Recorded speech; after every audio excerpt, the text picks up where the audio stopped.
Welcome to Pindar Poetry. We hope you learned something new. In this video, I will explain how to make BBQ marinade sauce. We'll start by gathering essential ingredients that form the foundation of any great marinade.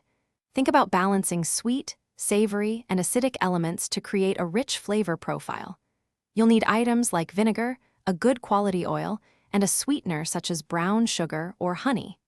Don't forget your favorite spices to add that extra kick.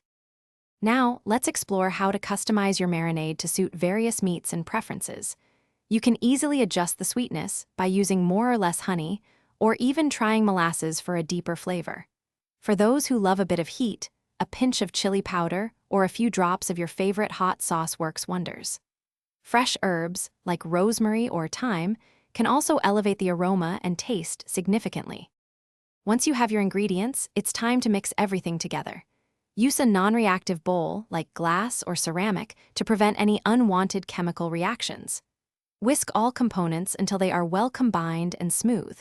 For best results, marinate your meat for at least 30 minutes, but for deeper flavor, aim for several hours, or even up to 24 hours in the refrigerator. Make sure the meat is fully submerged. Finally, let's talk about storing your homemade marinade and important safety tips. If you have any unused marinade, store it in an airtight container in the refrigerator for up to 3 days. Remember, it's crucial to never reuse marinade that has come into contact with raw meat, as it can harbor bacteria. Always discard any marinade used with raw meat after cooking to ensure food safety. Thanks for watching. Consider subscribing if we helped you.